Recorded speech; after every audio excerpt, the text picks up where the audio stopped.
परेशानी हुई तो भैया के पास गए, सॉल्यूशन नहीं मिला। फिर दोस्तों के पास गए, सॉल्यूशन नहीं मिला। फिर पेरेंट्स के पास गए, कोई जवाब नहीं मिला। टीचर के पास गए, कन्विंस नहीं हुए। इसका मतलब ये तो पक्का है कि कुछ परेशानियों का हल सिर्फ और सिर्फ एक्सपर्ट के पास होता है। क्यों धाकड़ साहब, क्या ख्याल है? बिल्कुल सही है बॉस। टीन एज में stress, anxiety, peer pressure, confidence, hormonal challenges, sexual problems, इन सभी की दिक्कतें बहुत ज्यादा होती हैं। इसीलिए इनका सॉल्यूशन सिर्फ और सिर्फ एक एक्सपर्ट दे सकता है। और अगर किसी और से पूछा तो प्रॉब्लम सॉल्व होने की बजाय बढ़ जाएगी। इसीलिए बुला ले एक्सपर्ट को, बिल्कुल बुला लो।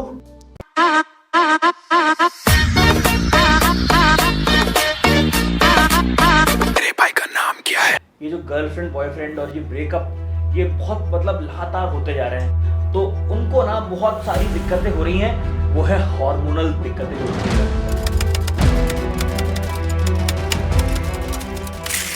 मतलब आज की डेट में बच्चा अपने सवाल किसी से नहीं पूछ पाता है। बच्चे की बॉडी कुछ और मांग रही है, ब्रेन कुछ और मांग रहा है, सोसाइटी कुछ और चाह रही है। तो ये हार्मोनल चेंजेस से बच्चा कैसे फाइट करे?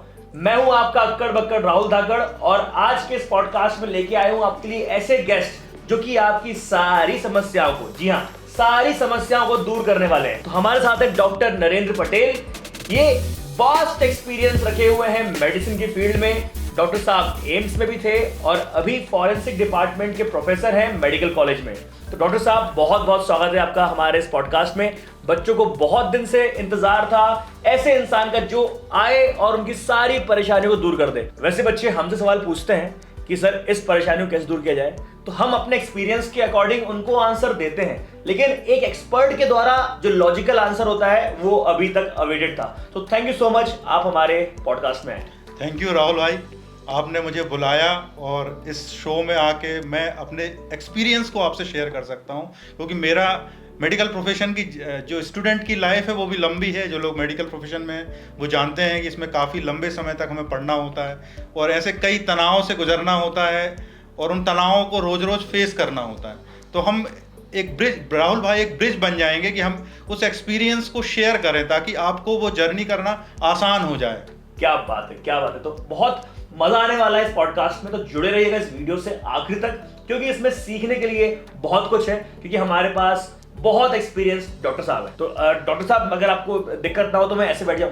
बिल्कुल बिल्कुल, आपको जैसा रिलैक्स लगे। डॉक्टर साहब मैं क्या थोड़ा सा रेस्टलेस टाइप का इंसान हूं, तो मुझे ना थोड़ा सा सीधे सीधे बैठते नहीं बनता डॉक्टर साहब। तो मैं कभी कभी यहाँ बैठ जाऊंगा, कभी यहाँ बैठ जाऊंगा, जैसा आपको कंफर्टेबल लगे, कभी आपके पास बैठ जाऊंगा। बिल्कुल बिल्कुल, मैं उम्मीद करता हूँ कि आपको दिक्कत नहीं, मुझे कोई प्रॉब्लम नहीं। तो डॉक्टर साहब आजकल के जो बच्चे हैं ना वो बहुत सारी परेशानियों को लेके आते हैं। डॉक्टर साहब कभी साइकोलॉजिस्ट से मिल रहे हैं, कभी कोई काउंसलर से मिल रहे हैं, लेकिन मेरे ख्याल से सबसे अच्छा काउंसलर तो जो होता है ना वो टीचर होता है। क्योंकि हमारे टाइम पे तो कोई काउंसलर था नहीं। जब हम लोग को स्ट्रेस हुआ तो मदर की दो चप्पल पड़ती थी तो स्ट्रेस चला जाता था। जब भी कभी लगता था कि डिप्रेशन हो रहा है तो फादर ने डंडे मार दिए तो डिप्रेशन चला गया। तो मेरे ख्याल से एक दिन में ही जो है बड़ी बड़ी बीमारी हमारी पेरेंट्स सॉल्व कर देते थे। लेकिन डॉक्टर साहब आजकल के बच्चों को बहुत सारी दिक्कतें आ रही हैं और जो कि जेन्युइन दिक्कतें भी हैं, क्योंकि जिस तरह से कट थ्रोट कॉम्पिटिशन बढ़ता जा रहा है, IIT JEE, चाहे बात करें नीट की, अब इतने सारे 10-10 लाख बच्चे एक एग्जाम देते हैं जिसमें कि सिर्फ 3-4 हज़ार वैकेंसीज होती हैं, मतलब एक जो सीट्स रहती हैं खाली रहती हैं। इतना कंपटीशन भी है और उनको पीयर प्रेशर भी है। तो मेरे ख्याल से जो उनको परेशानियां हैं वो वाजिब हैं। इसीलिए हमने आपको आज एज अ गेस्ट बुलाया है ताकि आप बच्चों की सारी परेशानियां दूर कर पाएं। तो सर स्ट्रेस क्या है? जो बच्चे आजकल बोलते हैं स्ट्रेस क्या है सर? राहुल भाई, आप मोबाइल यूज करते होंगे जी। मोबाइल आपका कब गर्म हो जाता है? बहुत देर तक यूज करने पर। और क्या होता है? उसमें कुछ हैवी एप्लीकेशन डाल दो, उसकी औकात से ऊपर अगर उसमें बजट डाल दो। यही होता है ना जी। तो आपके जो बच्चे होते हैं उनका जो प्रोसेसर है, यदि उसमें ज़्यादा एप्लीकेशन डाउनलोड कर लिए और ज़्यादा ताकत से चला दिए और ज़्यादा देर तक चला दिए तो वो गर्म हो जाता है। बिल्कुल सही बात है ना? तो आपको क्या करना चाहिए? जी। आप क्या करते हो? फालतू के एप्लीकेशन हटा देते हो जी। एनर्जी सेविंग मोड पे लगा देते हो। और क्या करते हो? जब आपके एप्लीकेशन बड़े हों तो आप नया मोबाइल ले लेते हो कि नहीं, जिसकी रैम ज़्यादा हो। जिसकी मेमोरी कार्ड ज़्यादा हो। यही करते हो, तब आपके काम सब चलने लगते हैं। फिर आपको स्ट्रेस होता है क्या? नहीं होता। अब आप मान लीजिए कि आपने नीट के बच्चे बुलाए, आईआईटी के बच्चे बुलाए, आपका प्रोसेसर है 2GB रैम का, 6GB का काम कर रहे हो, फिर आपके फालतू के एप्लीकेशन खुले हुए हैं। क्या खुला हुआ है? अब आपको रिलेशनशिप भी कॉम्प्लिकेटेड मेंटेन करना है, आपको शाम को ये भी करना है, आपको ऐसी चीज़ें करना है जिनमें एनर्जी खर्च हो रही है। 3 घंटे आप मोबाइल पे भी लगे हुए हो, फेसबुक पे भी आपको अपना अपडेट डालना है। आपका क्या हुआ? ब्रेन के पास मान लीजिए 2GB रैम थी, मान लीजिए कि 800 MB तो आपने इसमें उड़ा दी। अब 1200 MB में काम इतना बड़ा करना है। आपका जो प्रोसेसर की जो फाइल है वो इतनी बड़ी है। अब फाइल जब इतनी बड़ी हो जाएगी तब आपका प्रोसेसर तो गर्म होना ही होना है। अब आपका प्रोसेसर गर्म हुआ तो आपको मुझे स्ट्रेस हो रहा है, मुझे पाल्पिटेशन हो रहा है, घबराहट हो रही है, मम्मी मम्मी मुझे बचाओ। अब मम्मी कहाँ से बचाएगी? क्योंकि मम्मी के टाइम की प्रॉब्लम अलग थी, आज आपकी टाइम अलग, आपकी प्रॉब्लम अलग है, प्रॉब्लम ही अलग हो गई। उनके टाइम पे ये सारे प्रेशर ही नहीं थे, सीधी सीधी लाइफ थी। तो आपको ये समझना पड़ेगा कि आपका प्रोसेसर के लिए, आपका प्रोसेसर कितने रैम का है, आपकी कैरियर चॉइसेस। फिर कैरियर चॉइस सही होने के बाद आप उसमें गलत एप्लीकेशन तो नहीं डाल लिए हैं, जितने गलत एप्लीकेशन डाल लिए हैं उनको नीचे करो, आपकी तरीके सही करो। जैसे जैसे आप हार्मनी में आओगे अपनी, वैसे वैसे आपके तनाव अपने आप कम होंगे। ये सब बाई प्रोडक्ट है। मैं ऐसे नहीं बोल सकता कि यार तुम तनाव में हो और ऐसा ऐसा कर लो तो तुम्हारा तनाव खत्म हो जाएगा। भाई आपको उसकी जड़ में जाना पड़ेगा ना कि ये तनाव आया क्यों, आपने तनाव की परिस्थिति में आप आ क्यों गए। तो जैसे जैसे ये सब कंडीशंस आप सॉर्ट आउट करते जाओगे, जो रिजल्ट आएगा वो तनाव मुक्ति है। मतलब तनाव मुक्ति एक बाई प्रोडक्ट है। अब तनाव मुक्त ऐसे, फिर तो ये भी टेंशन हो जाएगी कि मुझे टेंशन फ्री होना है, वो एक नई टेंशन चालू होगी कि अब मुझे टेंशन फ्री होना है, मुझे टेंशन फ्री होना है, अब मुझे रिलैक्स रहना, अब मुझे रिलैक्स रहना, ये भी एक टेंशन। ये रिलैक्स एटीट्यूड तो है नहीं, क्योंकि रिलैक्स एक होता है माइंड जब टेंशन आपके आसपास नहीं है। तो जो रिलैक्स्ड एरिया होता है, जो आपकी मतलब एक तरह से सेंट्रल लाइन है, वो रिलैक्स्ड स्टेट है जी, जो नेचुरल स्टेट है। तो आप उस नेचुरल स्टेट में नेचुरली रहते ही हो, और फिर उसके लिए आप ऐसा नहीं बोलते हो कि ये बड़ी अच्छी स्थिति है, क्योंकि रिलैक्स होने पे विचार भी कम आते हैं, तनाव भी कम होता है। तो मुझे मेरा ये मानना है कि जब आप एक बहुत बड़ी लड़ाई की तैयारी कर रहे हो, तो आप इस लड़ाई के दौरान आपके जो अस्त्र शस्त्र हैं, जो नीट की तैयारी कर रहा है, आईआईटी की तैयारी कर रहा है, तो आपके इस अस्त्र शस्त्र में काम रहना भी एक अस्त्र है, क्योंकि आपकी सारी लड़ाई व्यर्थ हो जाएगी यदि आप नीट के वो 3 घंटे या आईआईटी के वो 4 घंटे उस समय आप बस्ट आउट हो गए। क्योंकि असली लड़ाई वो है, साल भर आप अच्छा परफॉर्म करते हो, जिस एग्जाम में जाके आपकी सारी लड़ाई डिसाइड होनी है, उस समय माइंड काम नहीं है, उस समय नर्व स्कूल नहीं है। अब आपकी सारी तैयारी बेकार, क्योंकि आपके पास ब्रह्मास्त्र है, पशुपतास्त्र है, सारे अस्त्र हैं, लेकिन आप उनका संधान करना भूल गए। जैसा अर्जुन के साथ हुआ, वो बहुत टैलेंटेड है, आप में से जो best of the best mind है, उसमें से भी best of the best Arjun है। खूब अच्छा टैलेंटेड बच्चा, अपने टीचर का सबसे अच्छा बच्चा, खूब तैयारी करता है, सारे बाण चलाने आते हैं, सारी विद्या आती है, लेकिन महाभारत के टाइम पे वहां पहुंचा और खुश हो गया। अब मान लीजिए कि उसको कृष्ण वहां नहीं मिलते तो क्या होता? उसकी लड़ाई तो गई, उसकी जीवन भर की साधना, उसकी जीवन भर का जो उसमें जो कैपेबिलिटी थी वो चली गई। तो आपके जो शस्त्र हैं उनमें एक शस्त्र ये भी होना चाहिए, how to be calm, how to control your nerves, how to control your mind. इससे क्या होगा कि जब आप कल वहां पहुंचोगे, जब आप वहां पहुंचोगे तब आपके पास काम होने की टेक्निक्स होंगी, कूल रहने की टेक्निक्स होंगी। और यदि आप कूल रह के पढ़ोगे, एक तो पढ़ते समय अच्छा ग्रास्प करोगे, और जब परफॉर्मेंस की टाइम आएगी तब आप अच्छा परफॉर्म कर पाओगे। और जो व्यक्ति उस 4 घंटे में अच्छा क्लिक करता है वही जीतता है। जिसको बहुत आता है वो नहीं जीतता। मेरे बहुत दोस्त थे, जीतता वो है जो उन 2-3 घंटे 4 घंटे में परफॉर्म करता है। और वो परफॉर्मेंस तब आती है जब उस समय आपका माइंड प्रेजेंट में रहता है, वर्तमान में रहता है, उस समय वरीड नहीं रहता है। यदि आप उस समय वरीड रहे तब आपकी परफॉर्मेंस आने वाली नहीं है। तो ऐसी कई चीजें हैं जो अपन धीरे धीरे अपन डिस्कस करते हैं कि स्ट्रेस आप समझ गए होंगे कि आपने कैसे एप्लीकेशन डाल रखे हैं, कैसे आप अपनी लाइफ को डील कर रहे हैं। हम और भी अब डिस्कस करेंगे, ये इसी टॉपिक को बहुत देर तक चर्चा करने से भी लाभ नहीं होगा। और भी कई समस्याएं हैं, सभी समस्याओं को डील करते समय मैं आपको समझाऊंगा कि कैसे इस बैलेंस में आना है।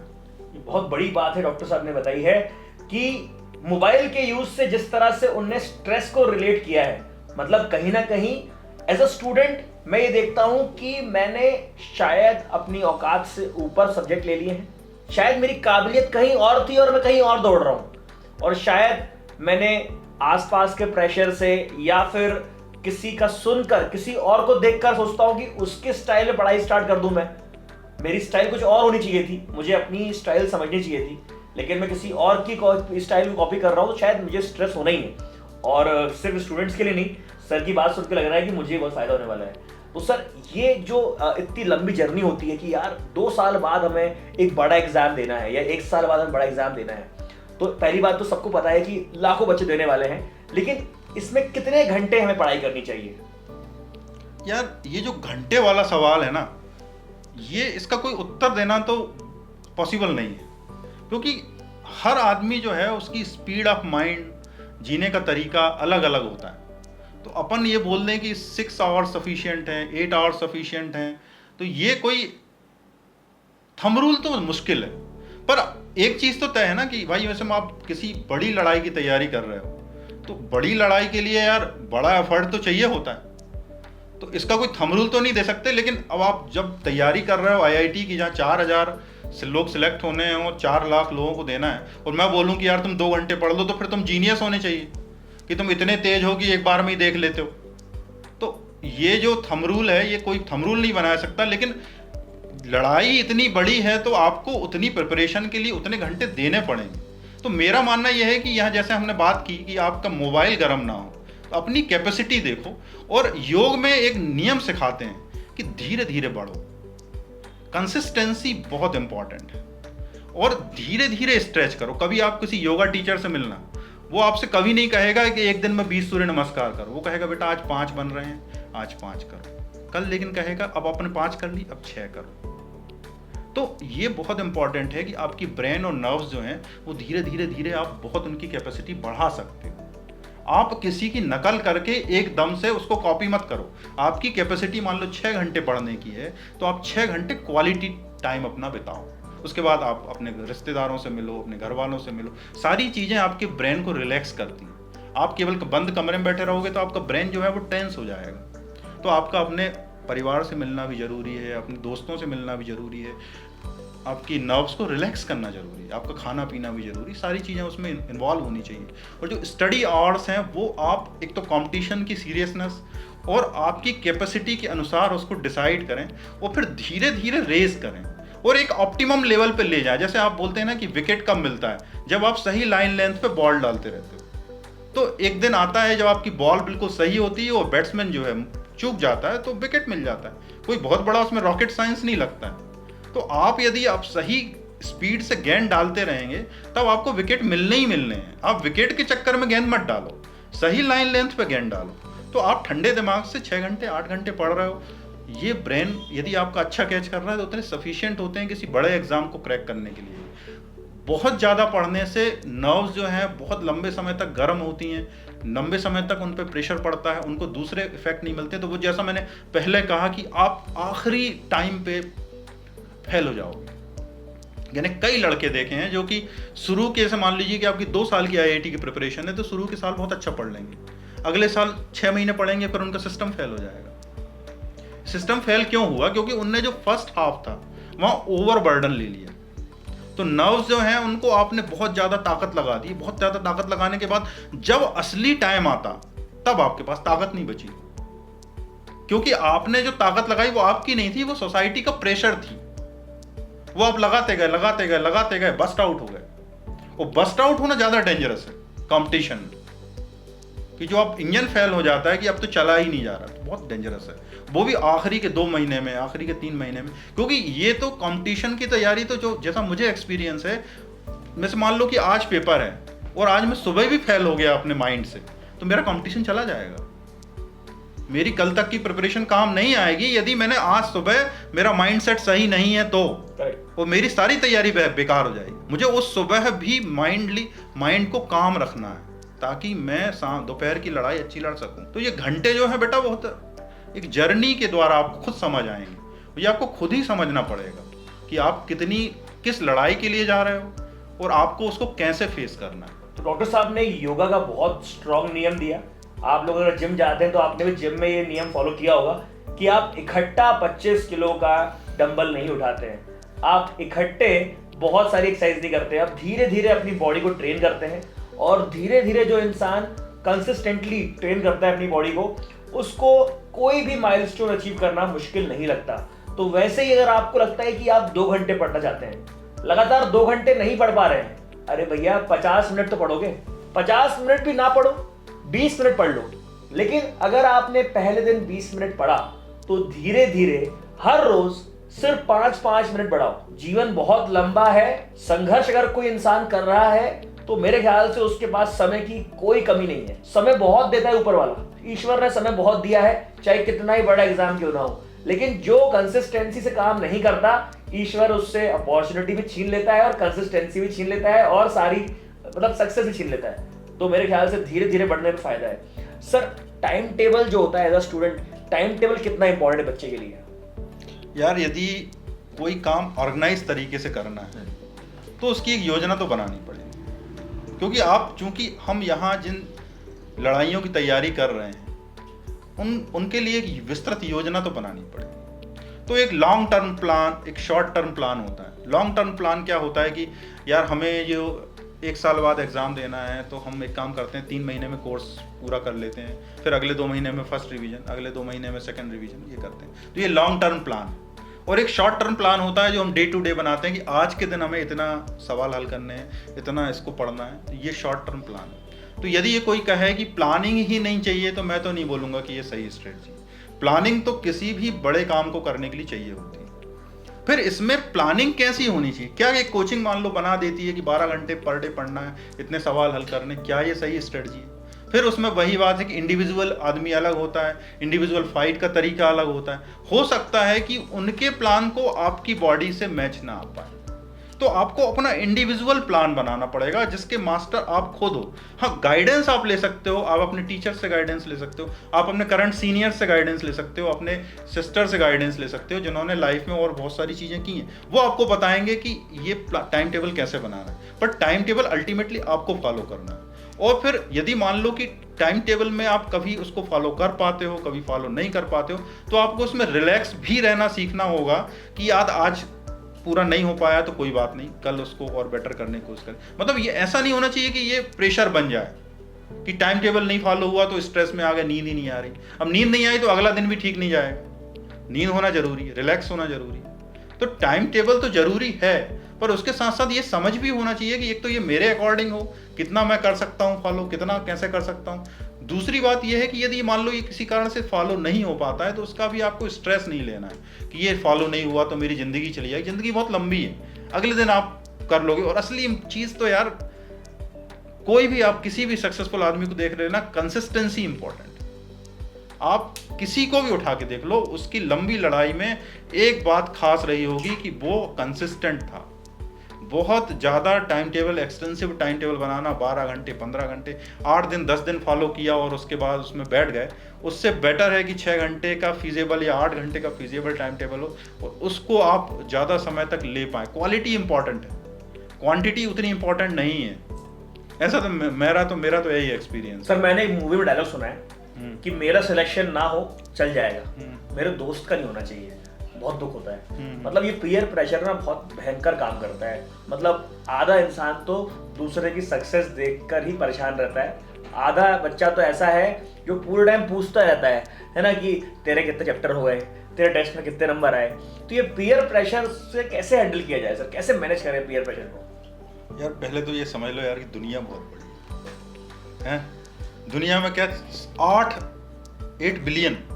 बिलियन पॉपुलेशन, कितने तो उसमें कंट्री हैं। ये अकेली अपन अर्थ की बात कर रहे हैं, थोड़ी सी बुद्धि बड़ी करो। दुनिया में क्या बहुत लोग हैं और तुम जो 4-6 लोगों को जानते हो, ये दुनिया तुमने अपनी बना रखी है कि ये मेरा दोस्त है, ये मेरा दोस्त है। बस इन्हीं से खुद को आइडेंटिफाई कर रहे हो कि ये मेरे बारे में क्या सोचते हैं। तो ये क्या है, अपनी थोड़ा ब्रेन बड़ा करना पड़ता है, क्योंकि ये नेचुरल टेंडेंसी है आदमी की कि वो अपने आसपास के लोगों से खुद को सक्सेसफुल अनसक्सेसफुल समझता है। क्योंकि ये सक्सेसफुल का जो भाव होता है वो रिलेटिव है, कुछ होता ही नहीं है सक्सेस होना। लेकिन ये रिलेटिव है क्योंकि दुनिया ऐसे ही चलती है। तो ये आदमी के 20 नंबर आए, तुम्हारे 22 नंबर आए तो तुम सक्सेसफुल हो। रियलिटी में तो ये भी अनसक्सेसफुल नहीं है और तुम भी सक्सेसफुल नहीं हो, प्रोसेस का हिस्सा है। लेकिन तुम क्या, हमारी ट्रेंडिंग क्या होती है कि हम इसी कंपटीशन में जो आगे निकलता है उसको सक्सेसफुल बोलते हैं, जबकि जो अनसक्सेसफुल हो गया वो कुछ और कर रहा है। तुम मान लो कि मैकेनिकल ब्रांच ले लोगे, वो मान लो आईआईटी नहीं मिलेगा तो मेरिट मिलेगा, एनआईटी मिलेगा, हो सकता है कल वो और अच्छा कर ले। तो हम क्या करते हैं, उसी टाइम पे अपनी बुद्धि लगा देते हैं कि ये आसपास के लोग आगे ना निकल जाएं तो मेरा क्या होगा, क्योंकि अपना एग्जिस्टेंस जो तो है ना, वो तुम उन 4 लोगों के बीच खुद को आइडेंटिफाई करने लगते हो। तो थोड़ा थोड़ा ब्रेन बड़ा कर लो ना, यदि कि दुनिया इतनी बड़ी है, बड़े बड़े लोगों को भी देखो कि यार ये जो है माइक्रोसॉफ्ट इसने बनाई, ये तो ड्रॉप आउट हो गया था, फिर इसने जो है ये बना रहा है कौन सी वो कार, एलन मस्क, इसने भी 12वीं के बाद छोड़ दिया था पढ़ना। तो ये डिग्री विग्री से तो सक्सेस का कोई रिलेशन ही नहीं है, और यदि रिलेशन है भी तो फिर बड़े बड़े लोगों से तुलना करो कि एलन मस्क बिना डिग्री के ही बन गया। ये मैं इसलिए कह रहा हूँ कि जब तुम्हारे अंदर ये फियर आए तो तुम कम से कम अपने ब्रेन को थोड़ा सा वाइड करके देखो। हाँ, लेकिन एक बात जरूर है कि तुम अपने ब्रेन को वाइड करके देखोगे, इसका मतलब आलसी मत हो जाना।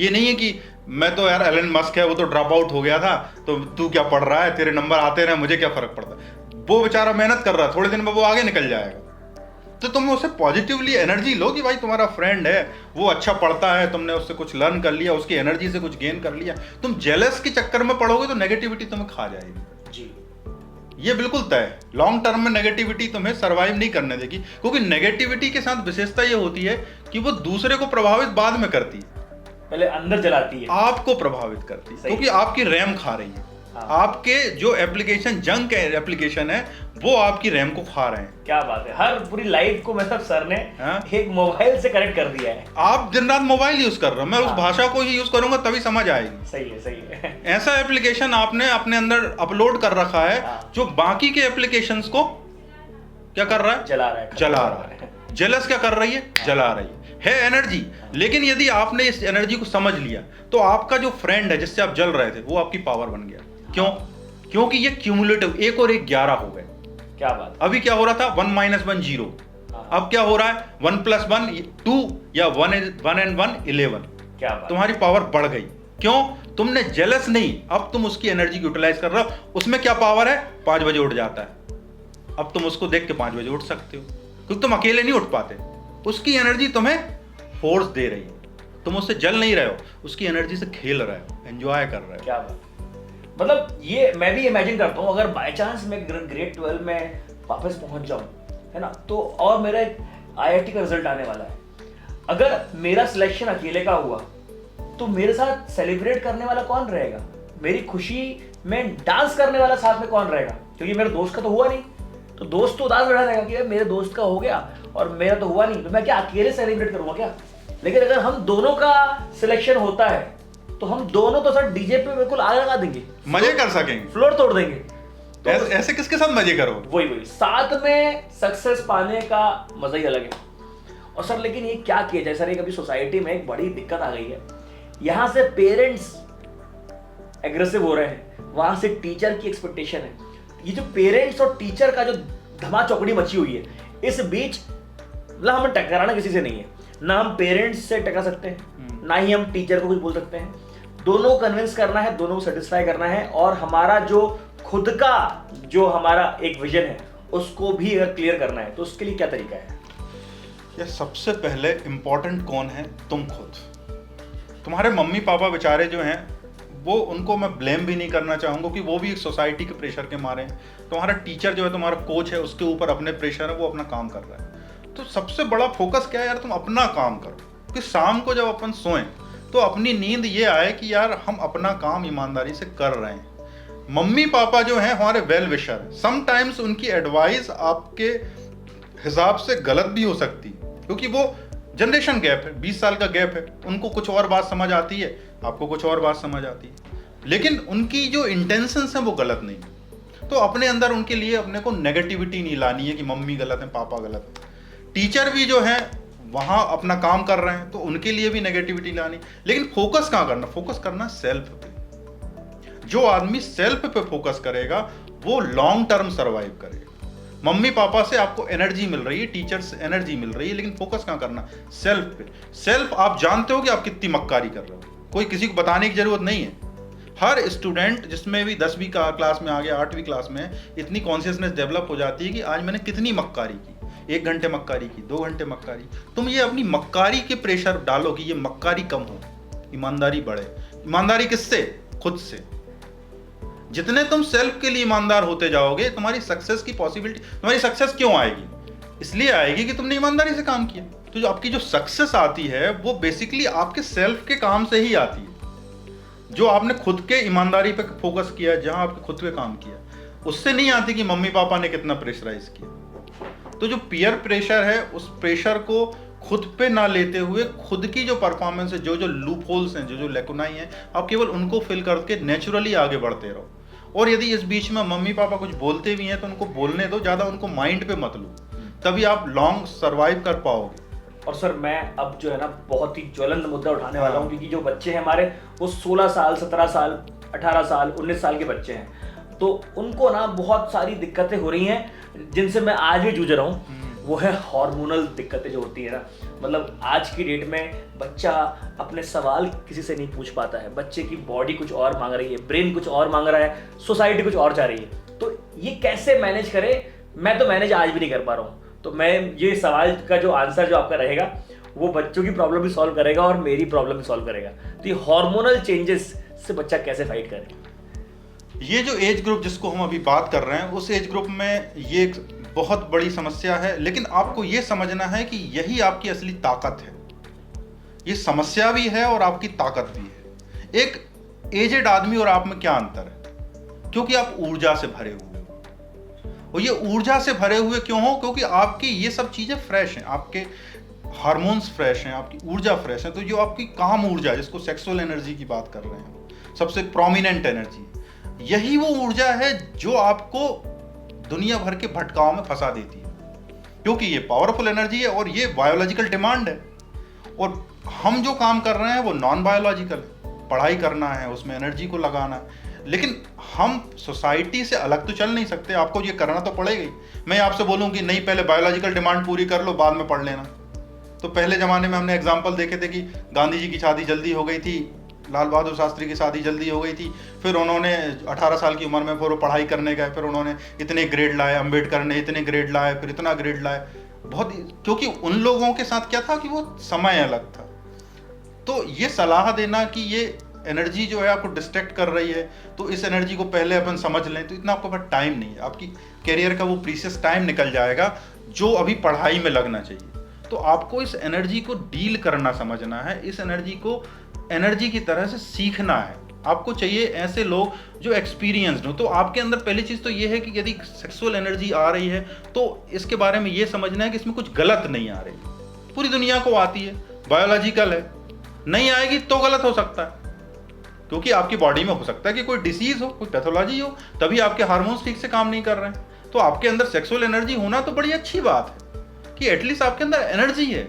अब इस एनर्जी को एटम बम बनाना है, इस एनर्जी से कोई किताब लिखवानी है, इस एनर्जी से किसी का मर्डर करवाना है, इस एनर्जी को वेस्ट करना है, ये आपकी चॉइस जी। यहां से चॉइस चालू होती है कि ये असली जो पोटेंसी ईश्वर ने दी है, तो बायोलॉजिकल है, इससे लड़ना नहीं है, इसको चैनलाइज करना है, इसको समझना है, इसको वहां ले जाना है जहां से आप चमकोगे। तो ये ऊर्जा यूज करने के लिए फिर जो आपके सीनियर्स हैं उनसे समझो कि इससे कैसे निकलें, इस गिल्ट में ना फंसें, इससे आगे कैसे बढ़ें, इसको कैसे समझें, लाइफ की इस एनर्जी को कैसे समझें ताकि ये एनर्जी कल हमें आगे ले जाए, हम ऊपर उठ सकें, हम ऊंचाइयों पे पहुंच सकें। यही हिंदुओं में तो सिखाते हैं ब्रह्मचर्य होना। ब्रह्मचर्य का क्यों सिखाते हैं? क्योंकि उन्होंने इस लाइफ फोर्स को समझा और उन्होंने कहा कि ये लाइफ फोर्स है, और लाइफ फोर्स को कंट्रोल कर लोगे तो तुम ऊंचा उठ जाओगे। तो तुम्हें आईआईटी तक पहुंचना है तो मैं ये नहीं बोलूंगा कि तुम ये मत करो, वो मत करो, मैं कह रहा हूं इसको समझो कि ये बायोलॉजिकल एनर्जी है, मोस्ट पावरफुल एनर्जी है, आपकी पर्सनल एनर्जी है, और ये एनर्जी ही आपको ऊपर ले जाएगी। तो ये कैसे चैनलाइज हो, ये इंपॉर्टेंट है। इससे लड़ना इंपॉर्टेंट नहीं है, इसको जानना इंपॉर्टेंट है। डॉक्टर साहब, मतलब एक और सवाल जो बच्चों के लिए है वो मेरा भी है।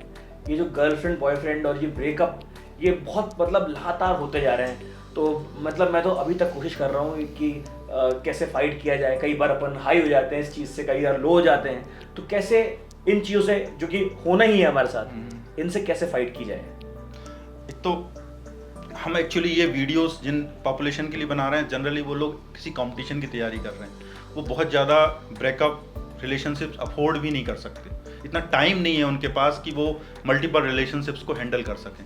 लेकिन चूंकि अब टाइम ऐसा आ चुका है कि बच्चों में इंटरेक्शन बड़ी कॉमन है, तो ब्रेकअप होना फिर अगली रिलेशनशिप में जाना, ये जो है उनके पास इतना टाइम नहीं है कि वो अपना मल्टीपल रिलेशनशिप में चले जाए। पर बाई चांस आपकी रिलेशनशिप आ गई, तो मैंने तो ऐसा एक्सपीरियंस किया है कि जिन बच्चों के पार्टनर्स, या जरूरी नहीं है कि वो आपकी गर्लफ्रेंड आपके अलग लेवल के केवल आपकी फ्रेंड है, लड़की आपकी फ्रेंड है, जरूरी नहीं कि वो लड़की है इसलिए फ्रेंड है, वो लड़का भी फ्रेंड हो सकता था। थोड़ा इजी हो जाओ कि लड़की भी है तो उसको फ्रेंड की तरह देखो, और यदि वो अच्छे से पढ़ती है तो और आप भी अच्छे से पढ़ते हो तो आपके सक्सेस होने के चांसेस बढ़ जाते हैं। क्या बात है। ऐसा नहीं कि घट जाते हैं। आपने उसको लड़की की तरह देखा, फ्रेंड की तरह नहीं देखा, इसलिए आप गड्ढे में जा रहे हो। आप उसको फ्रेंड बनाओ, लड़की होने से ऊपर उठो। वो लड़की होने के अलावा स्टूडेंट है, और आप एक स्टूडेंट के साथ बैठे हो, अभी रिलेशनशिप बनाने के लिए नहीं बैठे हो जी। आप, चूंकि उसमें लड़की ही देख रहे हो, ठीक है आपके हार्मोनल इन्फ्लुएंसेस हैं, लेकिन थोड़े से उससे उठना होगा। आप उठोगे उस लड़की को भी अच्छा लगेगा, आप उसको एकदम ताड़ोगे नहीं। या उस लड़की के वाइस वर्सा सही है कि अब ये जो स्टूडेंट में रिलेशनशिप है, इसको रिलेशनशिप को आप थोड़ा इजी करो ना यार, कंस्ट्रक्टिव होना चाहिए। हाँ, इजी करो कि वो लड़की नहीं है, एक स्टूडेंट है। अब स्टूडेंट है, आप उसके साथ पढ़ रहे हो, शाम को कॉफी पीने चले जाते हो, तो देखना आपकी परफॉर्मेंस बढ़ जाएगी घटने की जगह। रही बात यह है कि मल्टीपल रिलेशनशिप, यार ये आपके पास इतना टाइम नहीं है कि आप रिलेशनशिप्स को कैरी कर सको। बाई चांस ब्रेकअप हो गया है, बाई चांस छूट गया है, तब आपको फिर आगे बढ़ना आना चाहिए कि आप इस टाइम से आगे कैसे मूव करो, क्योंकि आपकी बहुत सारी लाइफ शेष है। तो जो मेमोरी किसी पर्सन की आपके भीतर आ जाती है, और यदि आपकी रिलेशनशिप जितनी गहरी होगी उतनी गहरी आपकी मेमोरी होगी, और उतना गहरा आपको फाइट करना पड़ेगा। जितनी लाइट रिलेशनशिप होगी उतनी कम मेमोरी होगी, और उतनी कम मेमोरी से आपको लड़ना पड़ेगा। क्योंकि मेमोरी, यदि आपकी रिलेशनशिप बहुत गहरी है, आप फिजिकल रिलेशनशिप तक पहुंच गए हो, फिर आपके बाद ब्रेकअप होता है, तो हो सकता है आपकी मेमोरीज और गहरी हो, वो आपको बात ज़्यादा परेशान करें। तो यदि आप समझदार हो तो ऐसी जगह फंसना ही क्यों, क्योंकि आपके पास बहुत प्रीशियस टाइम है, बहुत लिमिटेड टाइम में आपको बहुत सारा काम करना है। और इस एज में आप लड़कियों से फ्रेंडशिप करें या लड़की लड़कों से फ्रेंडशिप करें, पर ऐसे करें जैसे कि आप स्टूडेंट, आप उसको इस लेवल पे ना ले जाएं कि आपको दूसरी प्रॉब्लम्स चालू, और यदि दूसरी प्रॉब्लम्स चालू हो जाती हैं तो फिर धीरे धीरे आप उससे ओवरकम करना सीखें। अपने फ्रेंड्स की मदद ले सकते हैं, अपने घर वालों की मदद ले सकते हैं। और बहुत, अब ऐसा समय नहीं है कि अब अपने पापा से बात नहीं कर सकते, अपनी मम्मी से बात नहीं कर सकते। अब दुनिया में काफ़ी फ्री हो गए हैं लोग, जनरेशन गैप उतना नहीं है। आप अपने मम्मी पापा से भी बात कर सकते हो कि मैं अकेला फील करता हूँ, क्योंकि शेयर करने से आपकी एनर्जी निकल जाएगी। अपने टीचर्स से बात कर सकते हो, आपकी जो फास्ट फ्रेंड है उनसे बात कर सकते हो। फिर आप देख सकते हो कि दूसरे लोगों से सीख सकते हो कि इसकी रिलेशनशिप ब्रेक हो गई, फिर ये आगे बढ़ा, फिर इसने बहुत अच्छा किया। तो आप बहुत सारी चीज़ें एक साथ अप्लाई करोगे, कुछ अपनी बातें शेयर करोगे, तो आप धीरे धीरे निकल आओगे। दूसरे लोग निकल गए, आप भी निकल आओ। मतलब कोई बड़ी बात नहीं है, मतलब अब उसको बड़ी बात आप ही बना लोगे। हाँ। बेसिकली आप ठप्पा लगाना चाहते हो कि मेरी ये लड़की चली गई तो मैं अनसक्सेसफुल हो गया। बेसिकली आप अपनी जगह लड़ाई से भाग रहे हो, एक्सक्यूज मिल जाता है, एक्सक्यूज बना रहे हो। हाँ। मुझे ऐसे ही लगता है, आपने ठप्पा बना लिया कि अब तो इजी हो गया कि यार ये नहीं मिला मुझे, ये नहीं हुआ तो मुझे अब क्यों करना है। सही बात। आप एक्सक्यूज देने का बहाना ढूंढ रहे हो। हाँ। अंदर से कितना प्यार कौन किसको करता है ये सब जानते हैं, हाँ, करेक्ट। ये रियलिटी है। लेकिन बताने के लिए हो गया ना कि मेरे को बुखार आया इसलिए मेरे नंबर कम आ गए, अब मेरी लड़की नहीं है या लड़का नहीं है इसलिए मेरे नंबर कम आ गए। तो अपने आप को एक्सक्यूज देते हो। कई बार माइंड आपको नहीं पता रहता, ये सबकॉन्शियसली हो रहा होता है, क्योंकि माइंड रियल चैलेंजेस को फेस नहीं करना चाहता। हाँ, जो सबसे स्मूथ तरीका है वहां से निकलेगा। हाँ, तो माइंड आपको सजेस्ट करेगा कि यार अब क्या करना, अब जिंदगी में रखा ही क्या है, अब तो जिंदगी से निकल लो। ये माइंड सजेस्ट कर रहा है और आप उसके चक्कर में पड़ जाते हो। करेक्ट। बेसिकली माइंड आपको नीचे बहा रहा है। माइंड का नेचर होता है नीचे भागना। ऊपर उठना कौन चाहता है? ऊपर उठने के लिए चढ़ाई चढ़नी पड़ती है, एक एक सीढ़ी चढ़नी पड़ती है। मेहनत होती है। उतरने के लिए क्या होता है? लुढ़कना होता है, लुढ़क जाते हैं। सही बात। तो माइंड क्या होता है? लुढ़कना चाहता है कि यार ये बंदी चली गई, अब क्या पढ़ना। तो माइंड आपको उल्लू बना रहा है और आप उल्लू बन जाओगे। कल जो टाइम निकल जाएगा, आपके आसपास के लोग सक्सेसफुल हो जाएंगे, आप रह जाओगे। तो आपको माइंड से उल्लू भी नहीं बनना है। ईमानदारी से देखो ना यार कि कौन सा कितना प्यार तुमने किया था। और मंजिल से ज़्यादा प्यार करना चाहिए, ना कि जो रास्ते मुसाफिर मिलते हैं उनसे। सबको एंजॉय करते चलो, मतलब वो एक अलग फिलोसॉफिकल टॉपिक एंजॉय है। भी करते रह गए। डॉक्टर साहब, ये बहुत बच्चों के लिए एक, बच्चे मतलब लगातार इस सवाल के बारे में पूछते रहते हैं, और मेरा सवाल नहीं है, कैमरे के पीछे जो भैया बैठे हैं उनका सवाल है ये कि मैस्टरबेशन क्या सही है या गलत? यार जितनी भी मेडिकल की रिसर्च है, कम से कम साइंटिफिकली रिसर्च, वो तो ये कहती है कि मास्टरबेशन में कोई बुराई नहीं है। Medical science, I am not talking कि मैं क्या कहता हूँ, मैं कह रहा हूँ मेडिकल साइंस ये कहता है कि मास्टरबेशन में कोई बुराई नहीं है। क्यों? ये सुन के कैमरा मैन के चेहरे पे खुशी आ गई। ये केवल मेडिकल साइंस कह रहा है, लेकिन अभी अपन ने बात की कि लाइफ का सबसे इंपॉर्टेंट फोर्स क्या है। हाँ, आपकी एनर्जी, और वो भी सेक्सुअल एनर्जी, वही आपको ऊपर ले जाएगी। अब आपके पास मान लीजिए कि डाटा बचा है 6 GB का, और आपने मान लो 4 GB उड़ा दिया, तो कितने GB बचा? Correct, 2 GB। 2 GB बचा। अब आप 2 GB से ज़्यादा अच्छा डाउनलोड कर पाओगे क्या? नहीं कर पाए। फिर आप जब भी मास्टरबेट करते हो, आपको कब करते हो? लूजर की तरफ फील होता है कि विनर की तरफ फील होता है? गिल्टी होती है डॉक्टर साहब। गिल्ट होती, मतलब कुछ गया, मिला नहीं। जब आप कुछ ऊंचा काम करते हो तो हमेशा सीना चौड़ा करके देखते हो। हाँ, करते हो कि नहीं? ऐसे ही जब आप मास्टरबेट करते हो तब आपको हमेशा गिल्ट क्यों फील होती? क्योंकि कुछ घट गया। तो ऐसा काम उतना ही कर लो कि मतलब आपकी जिंदगी चलती रहे। आप उसको लत बना लोगे तो आपकी रैम तो घटती जाएगी ना भाई। और जितना डाटा आपके पास कम रहेगा उतना अच्छा, उतना घटिया आपका परफॉर्मेंस होगा। तो आप ही समझ लो ना कि आप किस दिशा में जा रहे हो। ये मैं क्यों बोलूं कि आप कितना करोगे कितना कम करो।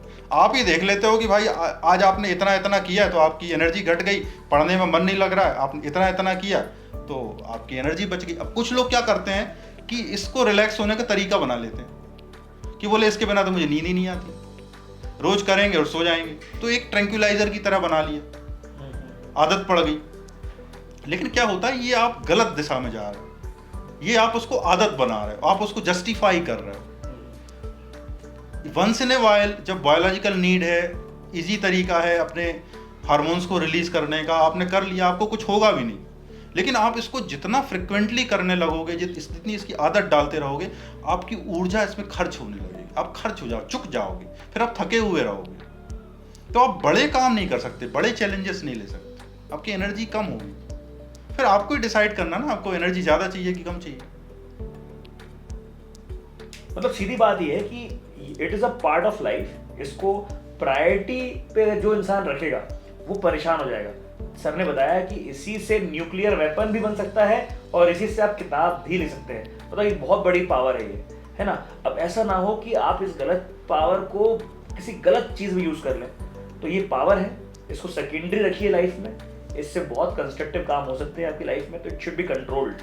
डॉक्टर साहब कि ये जो कैमरे के पीछे जो कैमरामैन खड़ा हुआ है, इसका एक और सवाल है, बहुत दिनों से पूछ रहा है, what is the correct age of physical intimacy for a student?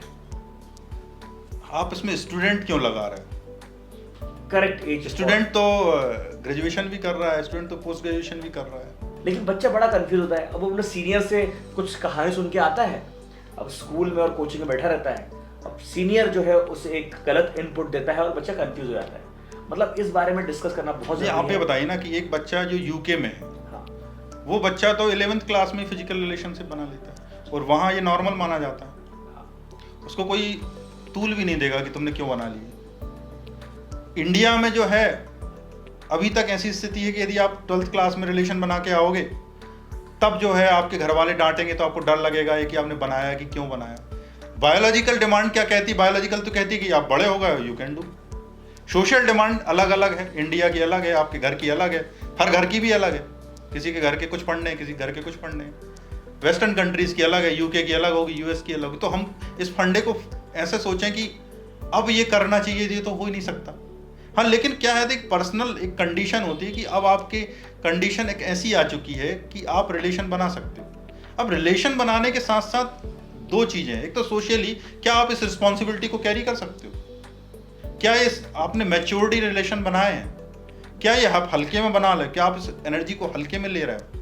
क्योंकि ये जो रिलेशन आप जो बना रहे हो, ये केवल एक फिजिकल रिलेशन नहीं है, एक बहुत बड़ी मेमोरी आप आपके अंदर बना रहे हो। साइकोलॉजिकल डिपेंडेंस आपके अंदर बना रहे हो, तो आपको जो आपके काम करने हैं, अभी आपको आईआईटी की तैयारी करनी है, आपको नीट की तैयारी करनी है, आप क्या इस स्थिति में हो कि आप इसको हैंडल कर पाओगे? ये जवाब मैं इसलिए बोल रहा हूं कि इंडिया बिल्कुल एक अलग कंट्री है, और यही बच्चा यदि यूएस में होगा तो वो बिल्कुल एक अलग कंट्री है। जो परिवेश बदल जाएगा, लोग बदल जाएंगे, तो प्रेशर भी बदल जाएगा। वहां का बच्चा यदि 12th क्लास में रिलेशन बना लेगा, हो सकता है कि उसकी जिंदगी पे कोई फर्क ना पड़े, क्योंकि वो मूव ऑन हो जाएगा। इंडिया का बच्चा स्टिक ऑन हो जाएगा, वो उलझ जाएगा रिलेशनशिप्स में, इमोशंस में, और वो इमोशंस उसको नष्ट करेंगे, वो मेमोरी उसको नष्ट करेंगी, वो सोसाइटी उसको प्रॉब्लम क्रिएट करेगी। ये जरूरी, वो उसको कोई बड़ा फर्क थोड़ी पड़ना है, लेकिन क्या कंडीशंस अपनी अलग हैं। तो यदि अपन उसको बच्चे को कहें कि बेटा तुम ये एज किताब में लिखी है कि 18 साल की एज ठीक है सेक्सुअल रिलेशनशिप बनाने के लिए, लेकिन ये इंडिविजुअल पे डिपेंड करेगा, कंडीशन पे डिपेंड करेगा कि उसको कब बनानी चाहिए। और इसकी जो साइड इफेक्ट्स हैं जो हर कंडीशन में वेरी करते हैं, उन साइड इफेक्ट्स को भी आपको जज करना आना चाहिए, क्योंकि आप एक ऐसा काम करने वाले हो जिस काम के कुछ कॉन्सिक्वेंसेस हो सकते हैं, और क्या आप उन कॉन्सिक्वेंसेस को डील कर पाओगे, क्या आपकी मैच्योरिटी इतनी हो चुकी है कि आप उन चीज़ों को डील कर पाओ। ये सब आपको समझना होगा। जब आप इस स्तर पर जंप ले रहे हो तो उसके कॉन्सिक्वेंसेस आप समझने पड़ेंगे। यदि आप नहीं समझ पा रहे हो और बिना जाने ऐसे ही, जैसे शेयर मार्केट में आपने शेयर ले लिए, फिर आपके उसके कॉन्सिक्वेंस भी होंगे। आप यदि मैच्योर्ड लेवल पे हो, उस लेवल पे जाके आप अपनी इनकम का एक हिस्सा शेयर मार्केट में लगाते हो, तो वो एक इन्वेस्टमेंट है और उससे कल आपको गेन होगा।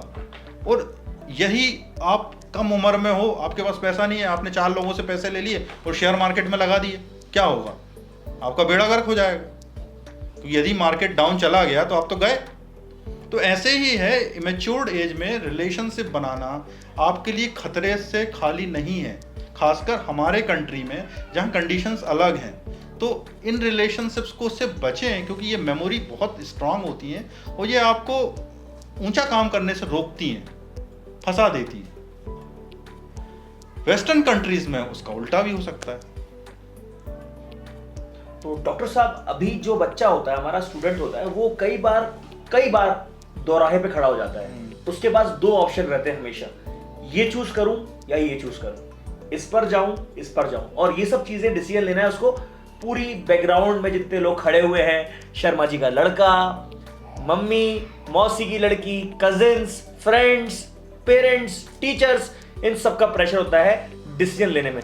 लेकिन अगर मैं आपसे बिल्कुल बहुत शॉर्ट में पूछूं कि पैशन फॉलो करना चाहिए या फिर जो सोसाइटी की डिमांड है कि अगर बच्चे को पीसीएम ही लेना है, पीसीबी ही लेना है, पीसीएम के साथ कंप्यूटर्स ही लेने हैं, या इंजीनियरिंग ही करनी है, या मेडिकल ही करना है, ऐसे कभी भी दोराहे पे खड़ा हो तो बच्चे को क्या चूज करना चाहिए? यार ये बहुत महत्वपूर्ण सवाल है, क्योंकि हमारी सोसाइटी बहुत सफ़र करती है कि गलत दिशा में चले जाने से। और हमारे साथ प्रॉब्लम क्या है, हमारा एक डेवलपिंग कंट्री है, बच्चे की चॉइस को बिल्कुल ध्यान नहीं दिया जाता या कम दिया जाता है। तो ये जिम्मेदारी अकेली बच्चे की नहीं, क्योंकि उस समय वो इस स्थिति में नहीं हो सकता कि डिसीजन लेता है। उस समय उसके मदर फादर को भी ये डिसीजन लेते समय सबके साथ रहना चाहिए। और ये समझ अब इतना धीरे धीरे हम बढ़ चुके हैं कि हर जगह अच्छा कैरियर है और हर जगह अपॉर्चुनिटीज़ हैं। आप ये नहीं कह सकते कि यही जगह है जहाँ अपॉर्चुनिटी है, और हर जगह स्ट्रगल है, वैसे वर्षा भी है। आप किसी भी कैरियर को आप आज के ज़माने में सेफ नहीं मान सकते। आप देखते रहोगे, इतने IITians हैं, इतने अच्छे अच्छे स्कूलों से पढ़े हुए हैं, और उनको भी स्ट्रगल फेस करनी पड़ रही है। और बिल्कुल कॉमन है, वो कुछ और रास्ते बन गए और बहुत अच्छा कर लिया। हाँ, अपने ही भोपाल में एक टैटू आर्टिस्ट है, उसकी 11-12 लाख रुपए मंथली इनकम है। टैटूइंग करता है, पियर्सिंग करता है और बहुत सारी रिमूवल करता है। तो मेरे ख्याल से 10-12 लाख रुपए महीना, मेरे ख्याल से कई IITians से ज़्यादा कमा रहा है मेरे ख्याल से वो, और कई बड़े बड़े IIM पास आउट ज़्यादा कमा रहा है वो।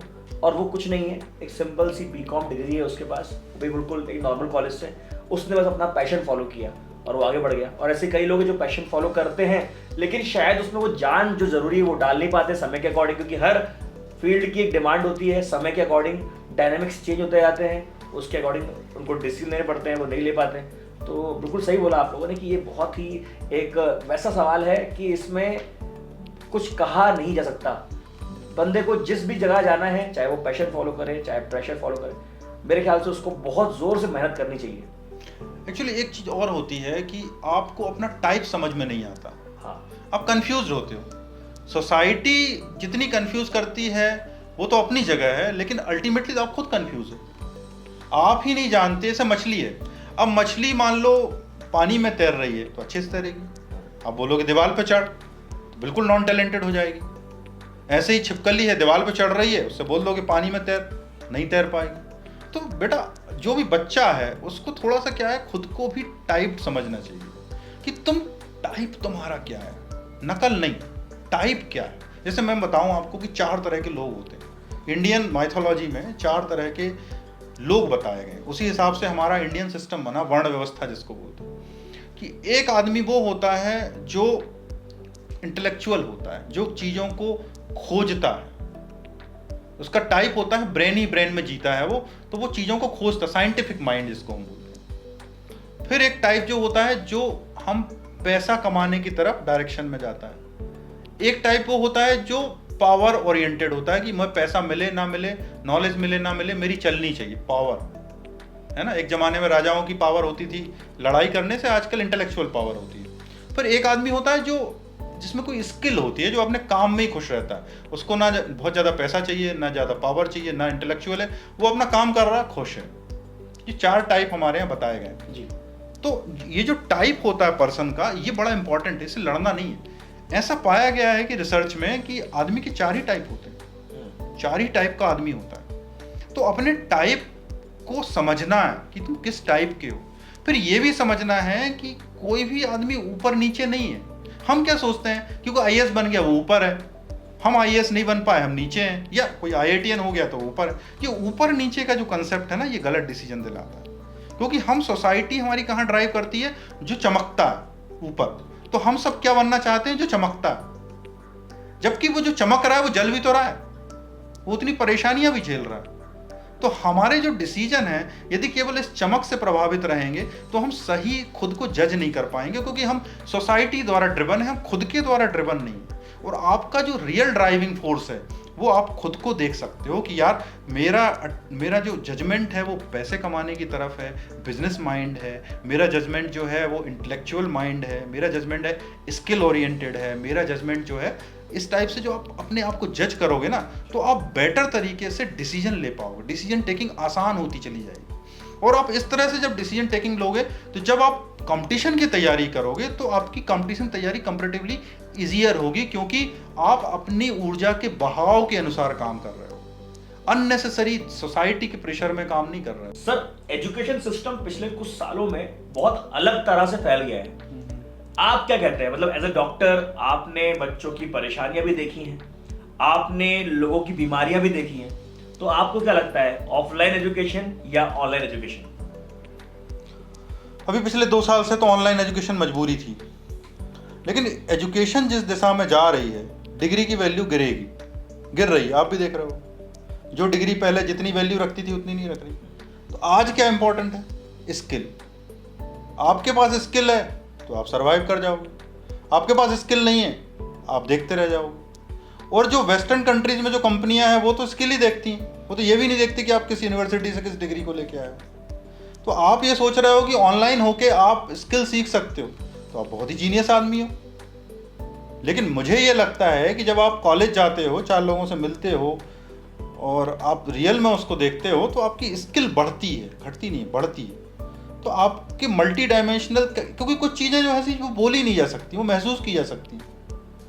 भाई आप जैसे मान लीजिए मैं आपसे बोलूं कि शक्कर को डिस्क्राइब करो, जब तक आप चीनी को मुंह में नहीं रख लोगे, जब तक आप बता पाओगे कि चीनी क्या चीज़ है, वो तब भी नहीं बता पाओगे, महसूस कर पाओगे। चीनी को कोई डिस्क्राइब नहीं कर पाएगा, सिंपल सी बात। नमक की एक आप मुंह में डालोगे तो महसूस कर लोगे कि ये नमक है, आप उसको बताते फिरोगे कि खारा होता है, ऐसा होता है, कुछ नहीं होगा उससे। तो कई चीज़ें ऐसी होती लाइफ में जिनको आप एक्सप्लेन नहीं कर सकते, लेकिन जब आप क्लासरूम टीचिंग में होते हो तो उन चीज़ों को आप फील कर सकते हो। आपका टीचर 1 to वे कम्युनिकेट करता है, आपके सामने होता है, वो अपने ऐसी चीज़ें जो आप दूसरों से नहीं पूछ सकते, वहाँ देख सकते हो, पूछ सकते हो, सामने फेस टू फेस बात कर सकते हो। तो ये ऑफलाइन टीचिंग कभी ऑनलाइन टीचिंग रिप्लेस तो नहीं कर पाई। हाँ, ये हो सकता है कि अब ऑनलाइन टीचिंग और ऑफलाइन टीचिंग मिक्स चलेगी कि आप उसको, इसके कई फ़ायदे हैं ऑनलाइन टीचिंग के, क्योंकि आपका हॉरिजन बढ़ जाता है। आप इंडिया में किसी से भी बात कर लो, इंटरनेशनली किसी से भी बात कर लो, कहीं से भी लेक्चर ले लो, आपको ये नहीं है लिमिट की आप कहाँ बैठे हो तो कौन सा लेक्चर। दोनों के अपने अपने प्लस माइनस पॉइंट है। तो अब दुनिया जिस दिशा में जा रही है वो अब दोनों टीचिंग्स को एक साथ कैरी करेगी, किसी को भी आप हटा नहीं पाओगे। सर मैंने सुना है कि we are what we eat, मतलब जो हम खाते हैं वैसे ही हम बन जाते हैं। तो एज अ स्टूडेंट क्या कहना चाहिए? क्योंकि मैं हमेशा बच्चों को बोलता हूँ कि avoid fast food during exams. जब ये एग्जाम पास में आते हैं तो बाहर का खाना बंद कर दो, घर का खाना खाओ, वो भी थोड़ा हल्का खाना खाओ एग्जाम के दौरान। मतलब मैं जब अपनी जितनी नॉलेज है उसके अकॉर्डिंग बच्चों को सजेशन देता हूँ। आप क्या कहेंगे इस बारे में? आप बिल्कुल सही सजेस्ट करते हो, क्योंकि आपका जो फूड होता है वो आपके माइंड को अफेक्ट डालता है। अच्छा, आप यदि मान लो स्पाइसी फूड खाते हो, आपके माइंड में भी एक्साइटेटरी विचार ज़्यादा होंगे, उत्तेजक, और उत्तेजक विचार जितने ज़्यादा होंगे तो आपको पढ़ने के लिए कैसा माइंड चाहिए? काम माइंड। पढ़ने, यहाँ तो अपन स्टूडेंट से चर्चा कर रहे हैं ना, पढ़ने के लिए काम माइंड चाहिए, तो उसको फिर अपने माइंड को कंट्रोल करने में ज़्यादा मेहनत लगेगी। यदि आप मान लीजिए कि आपको 1000 किलो कैलोरी की ज़रूरत है और आपने अच्छा पिज़्ज़ा पेल लिया, आपको नींद आएगी, तो आपको एक तो लेजीनेस से लड़ना पड़ेगा, फिर उन स्पाइसेस के कारण आपके पेट में जलन होगी, उससे लड़ना पड़ेगा। तो आपकी रैम कहाँ खर्च हो गई फूड को पचाने में। मतलब सर खाना हमें सरल ही खाना चाहिए, मतलब खिचड़ी और दलिया ही खाना चाहिए। यार ऐसे खिचड़ी रोज रोज खिलाओगे तो बच्चा पक जाएगा मतलब वो अपनी नॉर्मल लाइफ भी नहीं जी पाएगा। कोई इसका कोई थंब रूल थोड़ी है, खिचड़ी खाने को नहीं बोल रहा हूँ मैं, ये कह रहा हूँ कि बहुत एक्जोटिक फूड खाओगे तो तुम्हारी एग्जाम देने में तकलीफ होगी। अब तुमने मान लो एग्जाम के जस्ट पहले एक्जोटिक फूड खा लिया तो क्या तुम कल अच्छा एग्जाम दे पाओगे? ऐसे ही रोज पढ़ाई करते हो तो कभी अपनी चॉइस का खा लिया, उससे थोड़ी ना परेशानी होती, कितना खा लिया उससे परेशानी हो सकती है। फिर आपके घर में कैसा पैटर्न आप डाइट है उस पर डिपेंड करता है। आपकी जो भी फूड चॉइस है, यदि आप उसको सही तरीके से लेते हो आपको कभी प्रॉब्लम नहीं होगी। पर आपको ये भर समझना है कि कौन सी चीज़ माइंड को कितना एक्साइट कर रही है, और क्या ये एक्साइटमेंट आप वियर कर पा रहे हो, क्या आपको इसकी बड़ी कॉस्ट तो नहीं करनी पड़ रही, ऐसा तो नहीं आपके परफॉर्मेंस घट जाए। तो वो आप डिसाइड करोगे कि किस तरह का फूड आपको लेना है। हाँ, सिंपल फूड आपको लाभ देगा, पर यदि आप अपनी चॉइस का फूड नहीं खाओगे तो आपका हैप्पीनेस कोसेंट कम होता है, फिर आप हो सकता है कि आपकी परफॉर्मेंस घट जाए। तो एकदम से मैं किसी को सलाह नहीं दूंगा कि वो अपना जो भी उसका जो फूड है जिसको वो पसंद करता है वो छोड़ दे। इच्छा मारना नहीं है, ऐसा नहीं है, आपको उसको रेगुलेट करना है। ऐसा नहीं कि आप मार ही दो, मार दोगे तो पता चलेगा कि मन ही नहीं लग रहा फिर। और सर ये नींद बहुत आती है सर, मतलब मेरे को भी बहुत आती है पर्सनली। मतलब मुझे कोई कहीं भी आप मुझे अभी लाइट ऑफ करके अभी फ्लोर पर सुला देंगे ना, सो जाऊंगा मैं, इतना सोने का मन करता है। और मेरे बच्चे भी ऐसे ही हैं कि उनको सोने का बहुत मन करता है, उनको 12 घंटे 14 घंटे 16 घंटे सुला दीजिए वो सो जाएंगे। मतलब लेकिन ये सिर्फ पढ़ाई के टाइम पे होता है, बाकी टाइम पे तो आप रात भर फोन में बात कराइए। किसी को बोल दीजिए कि इस लड़की को ड्रॉप करने जाना है स्टेशन तक, फिर स्टेशन भाई 70 किलोमीटर दूर के रहो, चले जाएंगे, बिना सोए रात भर बात कर लेते हैं सर, कोई दिक्कत नहीं आती। पर पढ़ाई करवाओ और उस टाइम तुरंत नींद आती है। कैसे लड़े इस चीज़ से? अब ये देखो कि नींद कोई बुरी चीज़ तो है नहीं है। हाँ जी, पूरी दुनिया में सबसे ज़्यादा सुखी लोग वो हैं जो अच्छी नींद सोते हैं। तो दूसरे कंट्रीज़ में तो स्लीपिंग के लिए आजकल लैब आ रही हैं कि लोग अपनी प्रैक्टिस कर रहे हैं कि आज आओ 6 घंटे सो हमारे पास, लोग आपको वैसा ट्रीटमेंट देते हैं कि आपकी नींद आने लगे। तो आपको नींद आ रही है ये बुराई नहीं है, लेकिन आपको एक पर्टिकुलर चीज़ में नींद आ रही है और दूसरी चीज़ में आपको नींद नहीं आ रही है। ये डिफरेंस है ना, कि आप मोबाइल पे सर्फिंग चालू करते हो तो 3 बजे तक कोई प्रॉब्लम नहीं, 4 बज गए पता ही नहीं चल रहा सर वो डांस वाली रील के वीडियो देखते है ना। इंस्टाग्राम पे। और जब आप जो है ना अपनी किताब उठाते हो तो ठप, ये प्रॉब्लम आ रही है ना। तो इसका मतलब ये है कि आप जो जिन जगहों पे अटैच हो गए हो, जो आपकी रील्स में आपका अटैचमेंट आ गया है, तो वहाँ तो आपका दिमाग फ्लाइट में चलता है, और जहाँ आपको करना चाहिए वहाँ आपका दिमाग काम नहीं करता है। तो इसका कारण ये कि आप प्रेजेंट में नहीं रहते हो, आप वर्चुअल वर्ल्ड में चले जाते हो, और जो रियल वर्क में जो वर्क होता है वो तो प्रेजेंट में होता है। तो आपको जब कहानी कहाँ से बढ़ाओगे, जब आपकी रील्स देख देख के आपको रात रात भर नींद नहीं आती है, वहीं से गड़बड़ हुई है। जब आप ऐसे काम करो जो आपको बहुत लाइक है, जिसमें मज़ा आ रहा है, तो उन कामों को करते समय थोड़ा जागो कि आप उसमें उड़ जाते हो, खो जाते हो। आपको खोना नहीं है, आपको थोड़ा सांस लेना है, ब्रीथ करना है। तो आप क्या करोगे कि वहाँ से अपनी जो एनर्जी है उसको निकाल लोगे, फिर आपकी वो जो एनर्जी निकलेगी वो आपकी स्टडी की तरफ जाएगी। तब स्टडी करोगे तो हो सकता है कि आपको कम नींद आए, फिर क्या होता है कि आपकी नींद ज़्यादा आने का कारण ये होता है कि आपने सही नींद ली नहीं है। यदि आपकी सही नींद हो जाती है, उसके बाद आप पढ़ते हो तो आप ज़्यादा अच्छा पढ़ पाते हो। तो सही नींद को तो ब्रेक नहीं लगाना है, सही नींद जो आ रही है वो आ रही है। थोड़ा सा जो मैंने पहले भी हमने चर्चा की कि आपने रैम में कई एप्लीकेशन खोल रखे हैं जो आपकी एनर्जी को खा जाते हैं। तो आपने जो एप्लीकेशन खोल रखे हैं, यदि वो एप्लीकेशन आप हटा दोगे तो आपकी ऑटोमेटिकली ब्रेन की एनर्जी बच जाएगी। वो ब्रेन की एनर्जी जब बच जाएगी तो आप जब पढ़ोगे तो आपको कम नींद आएगी।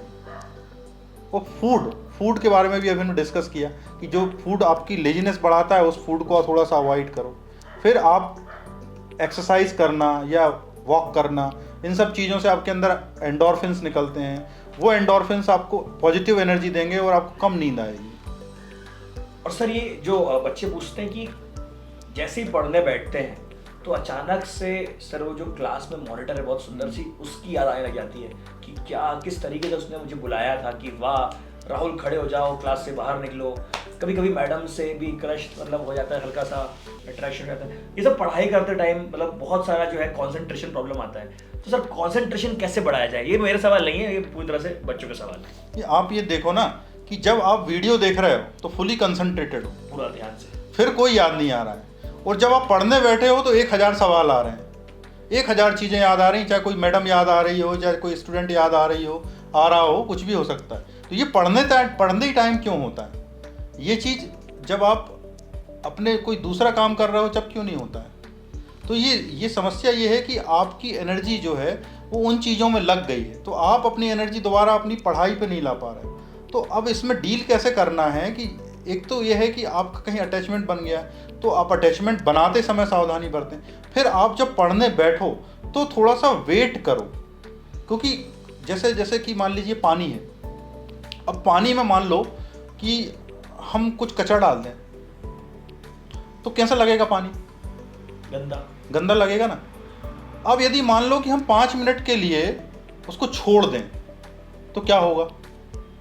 वो धीरे धीरे नीचे आ जाएगा, सेटल हो जाएगा। तो आपका माइंड भी डिस्ट्रैक्ट हो रहा है, नेचुरल है, दुनिया का होता है। थोड़ा सा वेट करो, 15 मिनट, किसी का टाइम आधा घंटा हो सकता है, किसी का 5 मिनट हो सकता है। थोड़ा सा वेट करो, क्योंकि तुरंत माइंड काम नहीं होता, तुरंत आप उतनी जल्दी उसको पिक नहीं कर पाओगे। वेट करना सीखो, किसी का वेट पीरियड आधा घंटा भी हो सकता है। किताब के सामने बैठो, ब्रीदिंग पे ध्यान दो, थोड़ा ब्रीथ पे ध्यान दो, अपनी अवेयरनेस बढ़ाओ कि मेरे हाथ कहाँ है, मेरे पैर कहाँ है, मेरी बॉडी कहाँ है, मेरी माइंड कहाँ है। पानी पियो और बैठे रहो। थोड़ी देर बाद आपके जो थॉट होंगे, यदि आप जेन्युइन हो और आपका एफर्ट जेन्युइन है, तो थोड़ी देर बाद वो थॉट वैसे ही ठंडा हो जाएगा जैसा कि वो कचरा ठंडा हो गया था। और ये नेचर ऑफ माइंड है, इसको आप जितना जल्दी समझ लोगे तो फिर ये जो ड्यूरेशन आधा घंटा है ये 20 मिनट बचेगा। आपने और अच्छी ट्रेनिंग करोगे 10 मिनट बचेगा। और फिर कुछ लोग ऐसे होते हैं ना कि बड़ा शार्प है, एक ही बार पढ़ता है वो याद हो जाता है। क्यों है? वो एक बार में कंप्लीटली पढ़ रहा है। वो जब देखता है तो पूरा देखता है। आपका आधा माइंड टीवी में है, आधा माइंड इंस्टाग्राम पे है, आधा माइंड आपका जो है फूड स्टॉल पे है, आधा मैकडी पे है। आपकी परफॉर्मेंस कहाँ से आएगी? आपका माइंड जब पूरा किताब में होगा तब परफॉर्मेंस आएगी। तो माइंड को ट्रेन कैसे करना है? आपका माइंड अनट्रेंड है, कहीं भी भाग रहा है, 100 जगह भाग रहा है।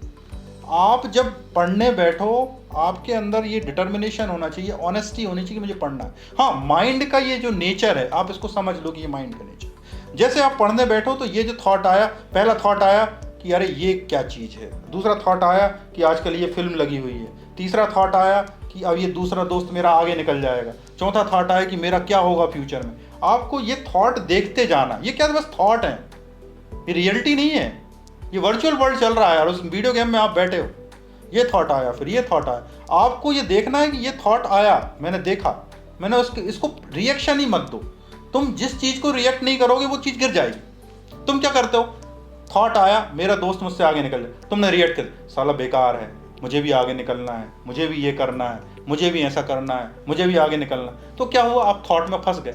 थॉट में फंस गए तो लंबा थॉट निकलते हुए आधा घंटा आपको ले चला गया, आपका आधा घंटा खराब हो गया। जैसे ही थॉट आए कि ये लड़की मुझे अच्छी लगती है, थॉट आया, आपने देखा कि थॉट आया, बस देख के कोई रिएक्शन नहीं की, न्यूट्रल तरीके से उसको आने दिया, अपनी बॉडी में आया, कुछ रिएक्शन हुई, चला गया। फिर दूसरा थॉट। जैसे जैसे आप इसमें ट्रेंड होगे धीरे धीरे थॉट की पावर कम होती जाएगी और आप देखोगे कि आपका कंसंट्रेशन बढ़ने लगा है, जिसको हम लोग मेडिटेशन भी बोल सकते हैं। Meditation, meditative study. अभी तक आप कैसे स्टडी कर रहे हो कि मुझे कुछ बनना है, पैशन, पैशन नहीं, आपने एक टेक्निक सीखी, how to calm your mind. Calm mind is a concentrated mind. यदि मैं आपसे कहूंगा कि बस तुम्हें पढ़ाई पे फोकस करना, वो तो तुम कर ही रहे हो, लेकिन कर कहां पा रहे हो? क्योंकि आपको कोई टेक्निक ही नहीं पता। आप उन थॉट्स को डील करना नहीं जानते जो थॉट्स आपको डिस्ट्रैक्ट कर रहे हैं, क्योंकि उन थॉट को आप क्या समझ लेते हो? रियलिटी। वो रियलिटी नहीं है, वो थॉट है। जब आप थॉट को थॉट समझोगे वो अपने आप नियंत्रण में आएंगे। और ये एक ट्रेनिंग है, जितनी जल्दी आप कर लोगे पूरी जिंदगी के लिए आपके पास हो जाएगी और आप आगे बढ़ोगे। डॉक्टर साहब, अभी कुछ दिन पुरानी बात है, एक टपरे पे गया मैगी खाने के लिए। अब वहाँ पे कुछ बच्चे थे, शायद से उनकी एज से और जिस तरह की यूनिफॉर्म पहने हुए थे, लग रहा था कि शायद 11-12 बच्चे हों। तो मैं भी वहाँ खड़ा हुआ था। अब मैं इतना स्मार्ट लगता हूँ कि लगता नहीं हूँ कि बहुत बड़ा टीचर मतलब एजेड टीचर हूँ मैं। तो उन्होंने मुझे लगा कि मैं भी उनके साथ का ही हूँ, तो उन्होंने मुझे ऑफर किया कि लेंगे भैया। मैंने कहा अरे मैं सिगरेट नहीं पीता। तो उन्होंने बोला सिगरेट नहीं है, इट्स वीड। तो डॉक्टर साहब ये देख रहा हूँ कि स्टूडेंट्स में weed culture, cigarette culture, marijuana जिसको हम बोलते हैं, इन सब का इंटेक बढ़ रहा है। कहाँ तक सही है? क्या ये सच में कॉन्सेंट्रेट कर देता है? क्योंकि लोगों के तर्क यही आते हैं जब पूछा जाता है बच्चों से, अरे बोलते पढ़ाई बहुत अच्छी होती है, बड़ा मन लग जाता है इसमें। क्या सच में इसमें मन लगना शुरू हो जाता है और आपको बहुत अच्छी एनर्जी से भरपूर कर देता है ये, जिससे आप रिजल्ट कन्वर्ट कर सकते हैं? क्या स्टूडेंट लाइफ में ये इस तरह का इंटेक सही है? आप एक बात बताइए, आपके पास चॉइस हो, ये बेहतरीन साफ सुथरा खाना है और एक खाना है पुराना, 4 दिन पुराना, खराब खाना, बदबूदार खाना, आप किस खाने को खाओगे? अच्छा खाने खाएंगे, अच्छा खाना खाओगे। ऐसे ही जो स्टूडेंट होता है उसको अच्छी चीज़ की आदत पड़ जाए तो क्या वो खराब चीज़ खाना चाहेगा? नहीं खाना चाहेगा। तो यदि मान लो उसको अच्छे मूड की लत पड़ जाए किसी तरीके से कि अच्छा मूड, अच्छे काम, अच्छी लाइफ, तो क्या वो नशे या दूसरी चीज़ों की तरफ भागेगा? नहीं भागेगा, नेचुरली नहीं भागेगा। फोर्स नहीं करना पड़ेगा, लॉ नहीं बनाना पड़ेगा। हमारे स्टूडेंट के साथ डिफ़िकल्टी ये है कि अच्छी चीज़ का टेस्ट भूल गया है कि अच्छा मूड क्या होता है, नेचुरल। यदि वो समझ जाए कि अच्छे से पढ़ाई करो और अच्छी जो नींद आती है और सुबह उठ के फ्रेश उठते हैं, फिर दिन भर पढ़ाई करते हैं, फिर रात को अच्छे से सो जाते हैं, फिर सुबह उठते हैं, तो ये जो नॉर्मल रूटीन है, उसके बाद जो क्वालिटी ऑफ मूड रहता है, क्वालिटी ऑफ कॉन्शियसनेस रहती है, वो टेस्ट अंदर से कि मैं फील करूं कि यार इसमें तो मज़ा है, टाइम पे उठना, टाइम पे सोना, दिन भर पढ़ाई करना और शाम को जो सेटिस्फेक्शन मिलता है कि आज मैंने डॉट ये 6 टॉपिक कंप्लीट कर लिए, इसमें जो सेटिस्फेक्शन मिलता है वो सेटिस्फेक्शन वो भूल चुका है। तो इस कारण से क्या होता है, जब अच्छी चीज़ का टेस्ट भूल जाते हो तो फिर आप ऐसी चीज़ों की तरफ अट्रैक्ट होते हो जो आपको एक फॉल्स ग्रेटिफिकेशन देती है।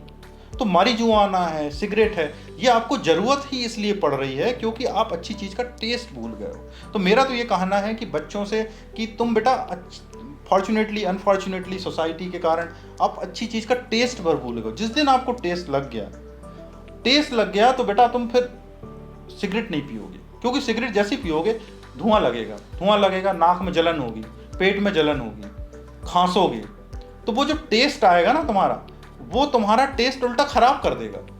तुम जैसे वीड लोगे, वीड लेने के बाद तुम्हारा शरीर चकरा जाएगा, तो तुम चकराना नहीं चाहोगे क्योंकि सब लोग अलर्ट रहना चाहते हैं। तो तुम फॉर्चुनेट नहीं हो, तुम अनफॉर्चुनेट हो। पर गलती तुम्हारी भी नहीं है, तुम्हारे अलावा और भी चीज़ें हैं जो तुम्हारे वैसी हो गई हैं कि तुम अच्छी चीज़ों को भूल चुके हो। तो मेरा ये कहना है कि बेटा कुछ दिन अच्छे दोस्तों के साथ रहो, अच्छी लाइफ जो से आप समझते हो अच्छी लाइफ, वो अच्छी लाइफ कुछ दिन जियो, स्पोर्ट्स, अच्छी चीज़ें एंजॉय करो। जब तुम इन अच्छी एनर्जी को एंजॉय करोगे, तुम ऑटोमेटिक बुरी एनर्जी की तरफ नहीं जाओगे। थोड़ा सा एफर्ट लगेगा, अच्छे फ्रेंड्स चूज़ करो, थोड़े से एफर्ट के बाद तुम जब बढ़ोगे और तुम्हें जो रस आएगा जीने में, फिर तुम्हें समझ आ पाएगा कि मैं 4 सिगरेट पी लेता था, 6 सिगरेट पी लेता था, यार वे तो बेकार था, पूरा दिन बॉडी में जलन होती थी, हाथ पैर जो है अकड़ जाते थे, ड्रिंक कर लेता था तो सुबह हैंगओवर होता था। तो ये सब कोई अच्छी फीलिंग्स थोड़ी हैं, लेकिन अच्छी फीलिंग ही नहीं पता तो बुरी फीलिंग भी अच्छी लगने लगती है। तो सवाल अकेला ये नहीं है कि तुम्हें ये छोड़ देना, तुम्हें उस अच्छी फीलिंग को भी क्रेविंग होनी चाहिए कि यार 6 घंटे पढ़ने के बाद तो बड़ा मज़ा आता है, अरे यार सुबह एक्सरसाइज करके तो बड़ा मज़ा आता है। फीलिंग होती है ना, आपने भी जिम गए हो कि जिम जाने के बाद जो फीलिंग आती है वो फीलिंग अपने आप में ड्राइविंग फोर्स है, कोई किताब पढ़ने की ज़रूरत नहीं है। जो फील आता है कि यार मज़ा आ रहा है, हाथ पैर हल्के फुल्के फील हो रहे हैं, दिन बन गया आज। दिन बन गया, जो सेटिस्फेक्शन लगता है, वो जो किक मिलती है ना, जो अच्छाई की किक होती है, वो किक तुम उसको मिस कर रहे हो। तो वीड है ये कोई, मैं ये नहीं कह रहा कि बड़ी चीज़ है छोटी चीज़ है, मैं बस ये कह रहा हूँ कि इससे भी बड़ी चीज़ है जो तुम्हारे पास ऑलरेडी है, उसके लिए किसी वीड सिगरेट की ज़रूरत नहीं है। तुम यदि उस चीज़ को नहीं पा रहे तो तुम मिस कर रहे हो, तो तुम सबसे पहले वो किक ढूंढो जो तुम्हें काम करके, अच्छी चीज़ करके, एक्सरसाइज करके मिलती है ना। जिस दिन तुम्हें वो मिलेगी, तुम फिर मेरी बातों की ज़रूरत ही नहीं है, तुम सिगरेट को टच ही नहीं करोगे, या पियोगे तो तुम्हें लगेगा यार मज़ा चला गया। मज़ा आएगा नहीं, मज़ा चला गया। तुम मज़े में तो पहले ही थे, लेकिन तुम पहले मज़े में नहीं हो तो तुम्हें लगता है कि यार 2 कस मार लो मज़ा आएगा, क्योंकि मज़ा तुम्हारे पास है ही नहीं। तो तुम्हारे साथ साथ सोसाइटी को भी करना होगा, धीरे धीरे एफर्ट करेंगे तो इम्प्रूव होंगी चीज़ें। तो दोस्तों आप समझ रहे हैं, मेरे को जितने लोगों से जो ये चीज़ लेते हैं उनसे एक्सक्यूज यही मिला है कि हाई हो जाते हैं इसको पीने के बाद, इसको लेने के बाद हाई हो जाते हैं, मज़ा आ जाता है। तो दोस्तों असली मज़ा आपने देखा ही नहीं है। आप जिस दिन सुबह टाइम पे उठोगे, रात को टाइम पे सोगे, क्वालिटी स्लीप लोगे, पेरेंट्स से बात करो, नेचर में घूमो, छोटी छोटी खुशियों को एंजॉय करो, शायद तुम्हें ये आर्टिफिशियल चीज़ें ज़रूरत ही नहीं पड़ेगी। आराम से तुम लाइफ में हाई रहोगे, हमेशा हाई रहोगे, और वो नेचुरल हाई रहेगा। तुम्हें किसी भी चीज़ की ज़रूरत नहीं है। अरे पेरेंट्स से बात करके देखो, घर के बाहर जो छोटे बच्चे खेलते हैं उनको खेलते हुए देखो, पंछी उड़ रहे हैं, पंछियों की चहचहाहट को सुनो, पानी बह रहा है तो पानी की कलरव को सुनो, हवा चल रही है तो हवा की, मतलब हर चीज़ में खुशी है। हर चीज़ में जिसको तुम हाई बोलते हो ना, हर चीज़ तुमको हाई कर सकती है। बहुत बहुत बड़ा सवाल था ये डॉक्टर साहब, और आपने बहुत अच्छे समझाया। और डॉक्टर साहब एक और सवाल जो है बच्चों का, मेरा भी और ये कैमरे वाले बंदे का भी, पोर्नोग्राफी, मतलब हर तरफ आज कहीं भी खोलो, और शायद हम खोलते भी इसलिए है ताकि हमें मिले। पोर्नोग्राफी हर तरफ फैल गई है, सुंदर सुंदर लड़कियां, कम कम कपड़े, शानदार स्टोरी, और पोर्नोग्राफी परोसी आ रही है। आपको क्या लगता है, मतलब इन स्टूडेंट लाइफ, क्योंकि मैं कोटा गया था सर कुछ दिनों के लिए, मेरे को कुछ नोट्स चाहिए थे, तो JEE के नोट्स लेने के लिए मैं कोटा में गया, और जहाँ मैं रुका था जिस होटल के बाजू में, वहीं पे पास में एक हॉस्टल था, और उस हॉस्टल में अब मैं 3-4 दिन रहा तो बहुत सारी चीज़ें उनकी मैंने देखी। पोर्नोग्राफी हर एक बच्चे के पास है, मतलब वो हर बच्चा उसको एंजॉय कर रहा है, उसको एक फेस्टिवल की तरह सेलिब्रेट कर रहा है। कितना सही है, कितना गलत? जब से ये 5G आया है, 4G और नेटवर्क आया है, तब से पोर्नोग्राफी की अवेलेबिलिटी बहुत बढ़ गई। सेक्सुअल एनर्जी हमेशा से थी, लेकिन पोर्न से इतना एडिक्शन इसी पिछले 5 साल की देन है। इसके पहले पोर्न अवेलेबल इतनी आसानी से थी ही नहीं। तो ये जो ड्यूरेशन जिन बच्चों का था, खासकर इसके लिए बच्चे, उनके हाथों में मोबाइल होता है, चीज़ें अवेलेबल होती हैं, आसानी से आप उसको असेस कर सकते हो, कोई रोकने वाला नहीं, कोई टोकने वाला नहीं, तो वो इस गेम में फंसते चले जाते हैं। तो ये बाद में कहाँ पहुँचते हैं, ये बाद में धीरे धीरे उसके एडिक्शन में पहुँच जाते हैं। ये वैसा ही एडिक्शन है जैसा कि हम किसी और एडिक्टिव मटेरियल के बारे में बात करते हैं, ओपीएम है या कोई और, बस ये आसानी से उपलब्ध है और आपको कोई रोकने नहीं वाला है, तो आप इसमें फंसते चले जाते हैं। तो आपको, जो हमने पहले भी इस पर चर्चा की कि आपकी जो नेचुरल एनर्जी है वो आपकी सेक्सुअल एनर्जी है, और उसको आपको कैसे डील करना है कि वो आपको ऊपर ले जाए। और यदि आप इसको पोर्नोग्राफी के तरीके से डील करते हो तो आपको क्या परिणाम होंगे, उन पे हम थोड़ा सा इसके बारे में थोड़ी सी गहराई से चलें कि इसके बारे में हम कहाँ पहुँच सकते हैं। तो ये जो एनर्जी है, जो सेक्सुअल एनर्जी, अब मैं आपसे बोल दूं कि आप पोर्न देखना ही बंद कर दो, तो क्या आप मेरे बोलने से लोग देखना बंद कर देंगे? मुझे नहीं लगता कि ये जिस तरह लेवल पे एडिक्शन है कोई बंद करेगा। लेकिन क्या ये दिन रात देखते रहना आपके लिए हानिकारक नहीं होगा? तो ये बहुत हानिकारक है। आने वाले समय में ये एक तरह का डिसीज लेवल पे चला जाएगा और आपकी ज़िंदगी को प्रभावित करेगा। पोर्न को देखते समय आपको क्या होता है, बेसिकली आप एक वर्चुअल वर्ल्ड में होते हो। आपके सामने कोई पर्सन नहीं बैठा है, फिर भी आप उस ग्रेटिफिकेशन को एंजॉय करते हो जो ग्रेटिफिकेशन आपके सामने रियल में नहीं है। आप एक वर्चुअल वर्ल्ड में चले जाते हो और उस वर्चुअल वर्ल्ड को आप पोर्न के सहारे एंजॉय करते हो। धीरे धीरे क्या होता है, आपके सारे सेंसेस वो जो है वर्चुअल वर्ल्ड में चले जाते हैं, वो आपके कंट्रोल में नहीं रहते। जैसे मान लो आप आंखों से उसको देख रहे हो और लगातार उसके बारे में अंदर अंदर फील कर रहे हो, तो आप एक वर्चुअल वर्ल्ड में चले गए। फिर आप सोचोगे कि आप आंखों को यूज़ कर सको, उनकी एनर्जीज को, पावर को यूज़ कर सको, तो क्या वो कर पाओगे? क्योंकि वो कहीं और चली गई पावर। तो ये एक वर्चुअल वर्ल्ड है जिसको आप एंजॉय कर रहे हो। तो इसको आप ख़त्म तो कर नहीं पा रहे हो, रोक भी नहीं पा रहे हो। तो धीरे धीरे इसके विषय में ऐसे ढंग से बिहेव करें कि आपकी जो ऊर्जा नष्ट हो रही थी वो ऊर्जा आपके किसी काम में उपयोग हो जाए। जैसे आप कभी मान लो आपका टाइम है, आप पोर्न देख रहे हो, तो आप उस समय थोड़ा सा होश में आने की कोशिश करो। आप क्या बेहोश हो जाते हो, उससे जो एक्साइटमेंट मिलता है उस एक्साइटमेंट में डूब जाते हो। थोड़ा सा होश में आओ कि ये वर्ल्ड रियल नहीं है, ये वर्चुअल वर्ल्ड है और जो हम फील कर रहे हैं ये रियल नहीं है। हम उसके ट्रैप में आ चुके हैं, उस लालच के, उस एनर्जी के लालच के ट्रैप में आ गए। तो जब भी हम पोर्न देखें थोड़ा सा धीरे धीरे खुद को अवेयर करें, जागें कि ये वर्चुअल वर्ल्ड है, ये वर्चुअल वर्ल्ड है। ख़त्म करने से भी एडिक्शन नहीं मिटेगा, मेरे बोलने से भी नहीं मिटेगा, लेकिन यदि आप खुद जागोगे तो आप धीरे धीरे पाओगे कि हाँ ये वर्चुअल वर्ल्ड है, ये रियलिटी नहीं है। और आप जागने के लिए कुछ हेल्प ले सकते हो, ब्रीदिंग एक्सरसाइज कर सकते हो, पावरफुल डीप ब्रीदिंग ले सकते हो। धीरे धीरे आप जागोगे और आपका एडिक्शन टूटेगा और धीरे धीरे आप देखोगे कि पोर्न के कारण आप कितनी सारी एनर्जी को वेस्ट कर रहे थे।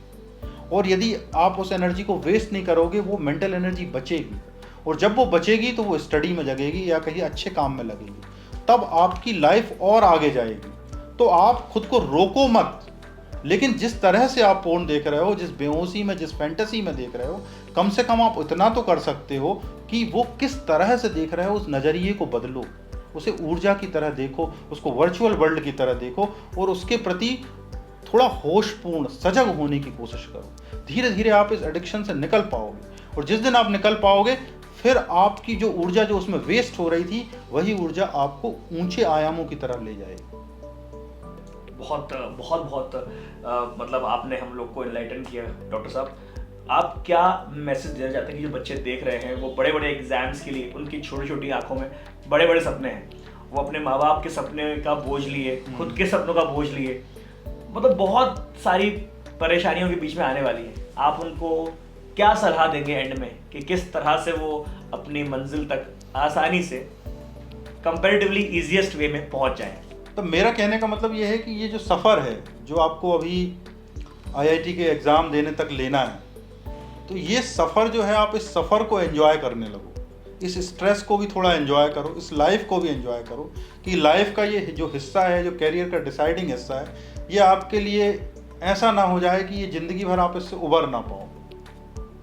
कई बार मैंने स्टूडेंट्स ऐसे देखे हैं कि उनकी विशेस के अकॉर्डिंग, मान लो ये कि वो आईआईटी में नहीं सिलेक्ट हो पाए, तो पूरी ज़िंदगी वो उतना अच्छा नहीं जी पाते जितना अच्छा जीना चाहिए था, या मेडिकल की कोई सीट नहीं मिली तो उतना अच्छे उनकी ज़िंदगी नहीं होती। फिर वो जो ज़िंदगी जीते हैं फिर वो ऊब जैसी जीते हैं।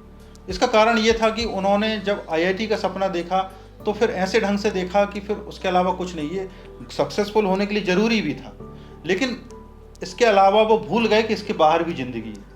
तो जो आप ये जो ड्यूरेशन है, जो आईआईटी जेईई या मेडिकल एंट्रेंस की ड्यूरेशन का है, इस ड्यूरेशन की जो टाइट शेड्यूल है, ये जो आपकी प्रेशर है आपका, ये जो आपको फेस करना पड़ रहा है, इस प्रेशर को आप रोज़ एनर्जी की तरह एंजॉय भी करें, क्योंकि इस समय आप अलाइव हो, आप बड़े अलाइव फील करते हो, आपके पास कुछ टारगेट होता है, आप उस डायरेक्शन में जा रहे हो, रिजल्ट जो भी हो, जैसा गीता में बोलते हैं ना कि फल की चिंता मत करो, वही फिलॉसफी है कि बहुत ज़्यादा आप ये इस पर डिस्कशन मत करो कि आईआईटी में सिलेक्ट हो जाओगे तो क्या हो जाएगा। आप ये फोकस करो कि मुझे तो एक वैरियर की तरह ये ड्यूरेशन निकालना है और सुबह से शाम तक बड़ी ईमानदारी से पढ़ते चलो पढ़ते चलो पढ़ते चलो। एक दिन जो रिज़ल्ट होना होगा, अच्छा बुरा जो भी होगा आपके डेस्टिनेशन के हिसाब से, वो होगा। और लेकिन आप ये जो ड्यूरेशन गुजारोगे, ये ड्यूरेशन को एंजॉय करोगे, तो ये आपको एक मैच्योरिटी देगा, ये आपको करियर में सक्सेस तो देगा ही, साथ में एक एक्सपीरियंस बनेगा कि मैंने ये ड्यूरेशन बड़ी सफलता से निकाला। और ये आपको करियर में भी आगे ले जाएगा, आप सक्सेसफुल हो या ना हो। So thank you very much doctor साहब, आप हमारे लिए आए, आपने अपना प्रीशियस टाइम यहाँ गुजारा। और बच्चों को भी क्या है ना, it should be direct from horses mouth. अब हम लोग ये बात करते थे ना, बच्चे इसको रिलेट नहीं कर पाते थे, लेकिन आप खुद एक डॉक्टर हैं, आपने 7 साल MBBS में संघर्ष किया, वहाँ पर भी संघर्ष किया, कॉलेज में भी, और उस कॉलेज में पहुँचने के लिए जो एग्ज़ाम होता है उसको निकालने में संघर्ष किया। तो बच्चे बहुत अच्छे से रिलेट कर पाएंगे खुद की लाइफ को, और आपने जो उनको सजेशन दिया उससे। थैंक यू वेरी मच, आपने अपना समय दिया, थैंक यू वेरी मच। दोबारा पार्ट 2 लेकर हम दोस्तों आएंगे, सर के साथ आएंगे। तो कमेंट बॉक्स में जितने भी आपके और मन में डाउट्स हैं, ये डाउट्स तो वो पूछे मैंने जो कि मेरे खुद के भी थे और मेरे कैमरामैन के भी थे, और जो इंस्टाग्राम पे लगातार बच्चे पूछते आए अभी तक। लेकिन कमेंट बॉक्स में डू कमेंट, लिखिए आपको लाइफ में क्या दिक्कत और हो रही है, क्योंकि मेरा मानना यह है कि जब तक डिस्कस नहीं करोगे तब तक सॉल्यूशन निकलेगा नहीं। और हर परेशानी का, चाहे वो कितनी भी बड़ी परेशानी हो, उसका सॉल्यूशन है और हमारे पास ही है। बात करोगे तो सॉल्यूशन निकलेगा। कमेंट करिए सारी परेशानियां, सारी दिक्कतें, और डॉक्टर साहब फिर से मैं आपको रिक्वेस्ट करूंगा कि आप फिर से आइए पार्ट 2 लेकर, क्योंकि इस पॉडकास्ट को बहुत लंबा खींच के ले जाना है हम लोग को। Thank you very much doctor साहब। थैंक यू राहुल जी, मुझे बुलाने के लिए, और इतना खूबसूरत डिस्कशन हुआ। मुझे तो बहुत ग्रेटफुल हूँ कि आपने मुझे मौका दिया कि हम लोग इतने अच्छे टॉपिक पे, जो इतने सारे बच्चे हैं उनके विषयों को इतने अच्छे से डिस्कस कर पाए। हम आगे भी कोशिश करेंगे कि आपके प्रश्नों का उत्तर दे सकें, जो भी हमारा एक्सपीरियंस है उसे शेयर कर सकें। आप लोगों ने भी सुना, उसके लिए बहुत बहुत धन्यवाद।